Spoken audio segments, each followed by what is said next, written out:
السلام علیکم السلام علیکم وبرکاتہ وعلیکم السلام اعوذ باللہ من الشیطان الرجیم بسم اللہ الرحمن الرحیم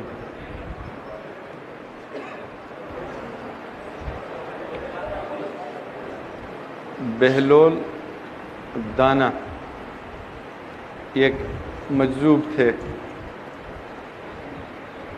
مجذوب کا مطلب ہوتا ہے کہ جو اللہ تبارک و تعالیٰ کے ذکر میں، اللہ تبارک و تعالیٰ کی تجلیات میں اتنا گم ہو جاتا ہے، اسے اللہ تبارک و تعالیٰ کا اتنا قرب حاصل ہوتا ہے، اللہ تعالیٰ کے تجلیات، اللہ تعالیٰ کے انوار وہ اس پر اتنے برسنا شروع ہو جاتے ہیں، کہتے ہیں اس کے عقل کا جو مرر ہے، شیشہ ہے، وہ ٹوٹ جاتا ہے، اسے پھر دنیا کی کوئی فکر نہیں رہتی، دنیا کا کوئی غم نہیں رہتا۔ کہتے ہیں ایک آدمی تھا، تاجر تھا، ٹریڈر، تو ایک دفعہ گزر رہا تھا تو بہلول دانا بیٹھا ہوا تھا، تو ان کے پاس بڑے ادب سے آ کر بیٹھا اور بڑے ادب سے کہا کہ حضرت چاہتا ہوں کہ امیر بن جاؤں، چاہتا ہوں کہ امیر بن جاؤں، بازار میں کون سی ایسی چیز ہے جسے خرید کر میں امیر بن سکتا ہوں؟ تو بہلول دانا نے جواب دیا کہ تم کالا کپڑا لے لو، تم کالا کپڑا لے لو۔ تو وہ گیا اور سارا جتنا شہر تھا اس سے جس کے پاس بھی، جس دکان میں بھی، جس بازار میں بھی کالا کپڑا تھا، وہ سارا کالا کپڑا اس نے خرید لیا۔ کچھ دن گزرے، جو شہر کا رئیس تھا، the richest person of the city, he died، وہ فوت ہو گیا۔ جب وہ فوت ہو گیا تو جو ماتمی لباس اس جگہ کا رواج تھا، the tradition جو اس جگہ کی تھی، جب کوئی مر جاتا تو غم کے لیے کالا لباس پہنے کرتے تھے، تو ماتمی لباس لوگوں کو ضرورت ہوئی اس کی، تو سارا کالا کپڑا اس کے پاس تھا، اس نے مہنگے داموں وہ سارا کالا کپڑا بیچ دیا اور بہت زیادہ پیسہ اس کے پاس آ گیا، بہت امیر بن گیا یہ آدمی۔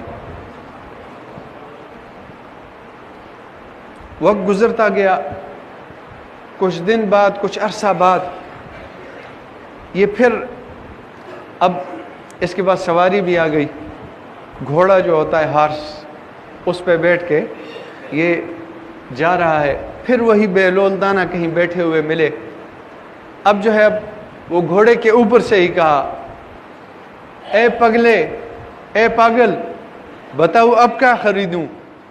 تو بہلول دانا نے بڑی بے رغبتی سے جواب دیا، اب کہ تم تربوز خرید لو، تربوز، واٹر میلن، واٹر میلن وہ خرید لو۔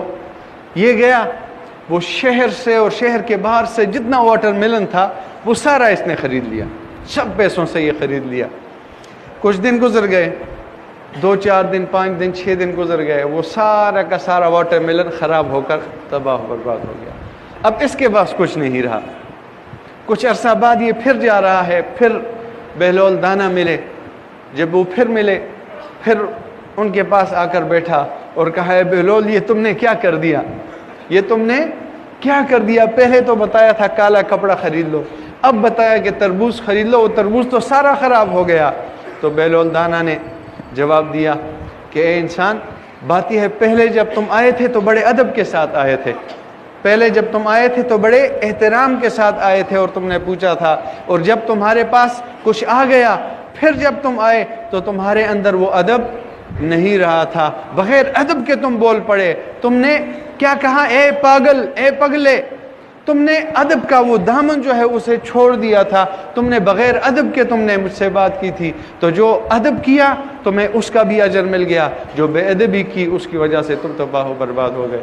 تو یہ ایک ایسی چیز ہے، وہ کریٹیکل پوائنٹ جو ہوتا ہے وہ یہ ہے، ادب کو پکڑو گے کامیاب ہو جاؤ گے، بے ادبی کو اختیار کرو گے تو ساری دنیا بھی تباہ اور آخرت بھی تباہ ہو جائے گی۔ اور سب سے بڑا ادب کس کا ہونا چاہیے، کس کا حق ہے کہ سب سے زیادہ ادب جس ہستی کا کیا جائے؟ محمد مصطفیٰ علیہ السلام۔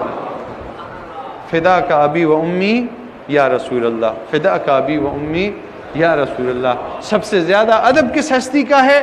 محمد مصطفیٰ علیہ السلام کا۔ اگر تم بہت نمازیں پڑھ لو، تم بہت تقریریں کر لو، تم بہت بڑے اسکالر بن جاؤ، تم دنیا کو کہو کہ دوسرے مذاہب یہ کہتے ہیں، ہمارا مذہب یہ کہتا ہے، اور جتنے بھی بڑے آدمی بن جاؤ، لیکن تمہارے دل میں ادب مصطفیٰ علیہ السلام نہیں ہے، تم بہت بڑے بھی بن جاؤ تو تم دوزخ کا آگ بنو گے، دوزخ کا ایندھن بنو گے، اس کے علاوہ اور کوئی چیز نہیں بن سکتی۔ لہٰذا ہمیشہ ادب اس کو اپنے پاس رکھنا ہے، اور جو بے ادبی ہے اس کے نزدیک نہیں جانا۔ دعا کیجیے جی، اللہم آمین، اللہم صلی علی سیدنا و مولانا محمد وعلی آل سیدنا و مولانا محمد مبارک وسلم وصلی علیہ۔ یا اللہ ہم سب کے حال پر رحم فرما، ہماری اس نماز کو اپنی بارگاہ میں قبول و منظور فرما۔ یا اللہ اس کے صدقے سے ہمیں با ادب رہنے کی توفیق عطا فرما۔ یا اللہ بے ادبی سے بچا، یا اللہ اپنے نیک بندوں کی بے ادبی سے بچا، تیرے حبیب علیہ السلام کی بے ادبی سے بچا۔ یا اللہ اور ہمیں محبتوں کا وہ درس جو حضور علیہ السلام نے دیا ہے، ان محبتوں کو اپنانے کی توفیق عطا فرما۔ یا اللہ ہماری دنیا بہتر بنا دے، ہماری آخرت اچھی بنا دے۔ یا اللہ جو بے دین لوگ ہیں، جو بدعقیدہ لوگ ہیں، اللہ ان کے شر سے، ان کے قرب سے ہمیں اپنے حفظ و امان میں رکھ۔ یا اللہ جتنے بیمار ہیں ان کو شفائے کاملہ عطا فرما، جتنے مصیبت زدہ ہیں مصیبتوں سے نجات عطا فرما۔ یا اللہ تیرے اور تیرے حبیب علیہ السلام کا سچا عشق ہمیں نصیب فرما دے۔ یا اللہ اور تیرے حبیب علیہ السلام کے ہر فرمان پر عمل فرما۔ یا اللہ ہم غموں میں مبتلا ہیں، دکھوں میں گھرے ہوئے ہیں، اور یا اللہ تیرے خزانوں میں کس چیز کی کمی نہیں ہے، ہمارے غموں کو دور فرما دے، ہمارے دکھ دور فرما دے۔ یا اللہ جو بے اولاد ہیں ان کو اولاد نرینہ عطا فرما۔ یا اللہ جو رزق کی تنگیوں میں مبتلا ہیں رزق کشادہ فرما دے، جن کی اولاد ہے ان کے رشتوں کا، شادیوں کو بندوبست کرنا ہے، یا اللہ وہ رشتے اچھے رشتے مل جائیں، ان کے لیے آسانیاں پیدا فرما دے۔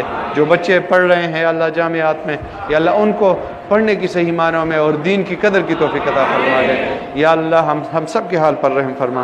وسہل یا الہی علینا کل صواب بحرمت سید الابرار صلی اللہ تعالی علی خیر خلقہ محمد و آلہ وصحبہ۔